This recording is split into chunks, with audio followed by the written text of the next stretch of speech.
సంగారెడ్డి పట్టణంలో కాంగ్రెస్ పార్టీ నేతలు ఆందోళనకు దిగారు.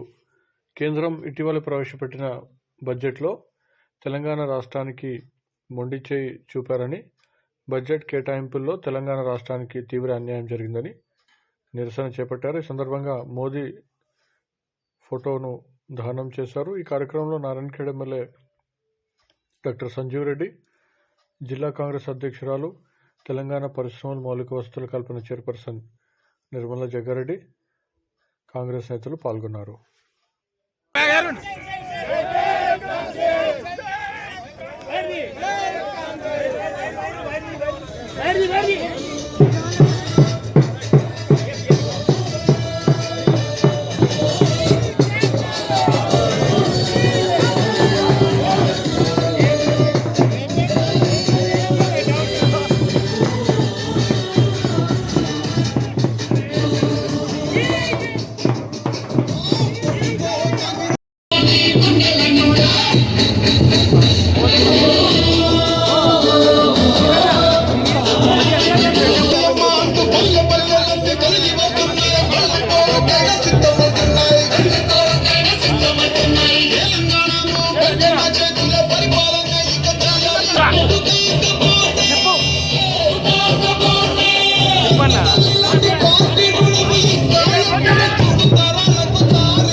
It has been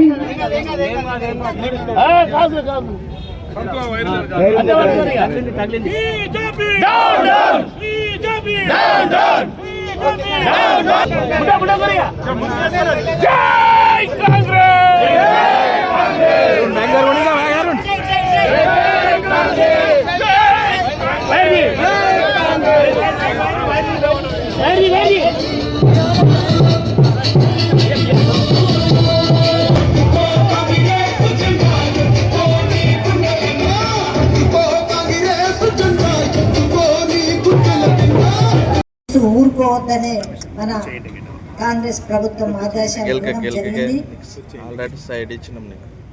కేంద్ర ప్రభుత్వం 50 లక్షలు మనకు బడ్జెట్ ఇవ్వడం జరిగితే దాంట్లో ఒక్కటి కూడా మనకు రాలేదు.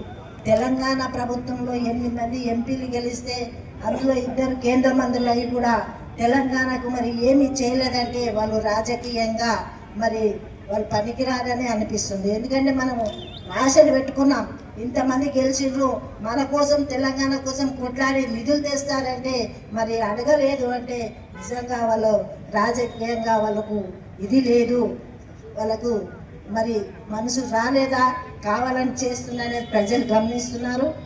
అట్లాగే మరి తెలంగాణ రాష్ట్రం నుంచి పన్ను విధంగా లక్షల కోట్లు కడుతున్నాం. మరి మన పైసలు మనకి ఇచ్చినా సరిపోతుంది. ఎంత కేటాయించాలో అంత కేటాయిస్తే కూడా మరి సంబరంగా ఉండేది. మరి గత ప్రభుత్వం అడగలేదు అని చెప్పారు. మరి ఈ ప్రభుత్వంలో మన ముఖ్యమంత్రి రేవంత్ రెడ్డి గారు కానీ మన బట్టి విక్రమార్క గారు ఇద్దరు కలిసి మరి మోడీ గారిని అలాగే ఆర్థిక శాఖ మంత్రి పోయి అడగడం జరిగింది. మరి పెద్దలు అంటారు అడగకపోయినా అమ్మ అన్నం పెట్టదని. మరి కాంగ్రెస్ ప్రభుత్వం మరి పోయి అడిగితే మరి ఎందుకు ఇవ్వలేదు? అలాగే మన కేంద్ర ఆర్థిక శాఖ మంత్రి అయిన నిర్మలా సీతారాం గారు మరి తెలంగాణ ఆడపడుచు, తెలంగాణ ఆడపడుచుగా, తెలంగాణ బిడ్డగా, తెలంగాణ కోడలిగా మేము గౌరవిస్తున్నాం. ఆ బడ్జెట్లో మహిళలకు కూడా ఏమి ఇవ్వలే. తెలంగాణ రాష్ట్ర మహిళలకు కూడా ₹1 వేయలే. తల్లి నువ్వు ఉన్నావు, మేము అంటున్నాం ఆడపిల్లలుగా, నేను కూడా అడుగుతున్నా. మరి ఆడవాళ్ళు ఈరోజు సమానంగా ఓట్లు వేస్తున్నారు, అన్నిట్లో రాజకీయంగా ఆర్థికంగా అన్నిట్లో ముందుకు వస్తున్నారు. మరి ఆడపిల్లలు నీకు కనిపించలేదా? ఆడపిల్లలు నీకు ఇది లేదా? నీకు సపోర్ట్ లేదా? ఈరోజు మరి ఆడవాళ్ళని కూడా కించపరిచే విధంగా చేసిందని కాంగ్రెస్ పార్టీ మిమ్మల్ని ప్రశ్నిస్తుంది. ముఖ్యంగా గత కాంగ్రెస్ ప్రభుత్వం మరి ఏమేం చేసిందో మనకు కంపెనీలు ఫ్యాక్టరీలు తేవడం జరిగింది. మరి మనకున్న నిధులతో ఎన్నో అభివృద్ధి చేయడం జరిగింది. మరి 10 ఏళ్ళు పరిపాలించిన బీజేపీ ప్రభుత్వం ఇప్పటి వరకు కూడా ఏమీ చేయలేదు. కాబట్టి మా ప్రభుత్వం ఇప్పటితో ఇది ఆపదు. మేము నిజంగా అందరినీ నిలదీసే విధంగా ఉంటాము ప్రజల తరపునని తెలియజేస్తూ సెలవు తీసుకుంటున్నాను. జై హింద్. కాంగ్రెస్ సభ్యులు బీజేపీ సభ్యులు ఎలాంటి ఏం చేయలేదండి.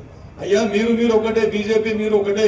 మీరు గతంలో ప్రభుత్వంలో ఉన్నప్పుడు మీరు కేంద్ర ప్రభుత్వం మీద ఏదో కారణాలు నెపం చూపించి మీరు ధర్నా చేయడం జరిగింది మీరు అధికారంలో ఉన్నప్పుడు. మరి ఈ రోజు మీరు ప్రతిపక్షంలో ఉన్నారు. మాకంటే ముందు మీరు స్పందించవలసిన అవసరం ఉన్నది. మీరు రావాలి, ఈ రోజు వచ్చి కేంద్ర ప్రభుత్వం మీద మీరు కూడా ధర్నాలు అవన్నీ చేయవలసినది, ప్రశ్నించవలసిన మీకు బాధ్యత మీకు లేదా అని చెప్పేసి నేను అడుగుతా ఉన్నా. కాబట్టి ఇప్పటికైనా కేంద్ర ప్రభుత్వం కళ్ళు తెరిచి ఈ త్వరితగతిన అభివృద్ధి చెందుతున్నటువంటి కొత్తగా ఏర్పడ్డ ఈ తెలంగాణ రాష్ట్రం మరియు భారతదేశ అభివృద్ధిలో అత్యధికంగా షేర్ ఇస్తున్నటువంటి ఈ తెలంగాణ రాష్ట్రానికి తగిన న్యాయం చేసి తగిన వాటా బడ్జెట్లో కేటాయించాలని చెప్పేసి డిమాండ్ చేస్తా ఉన్నాను.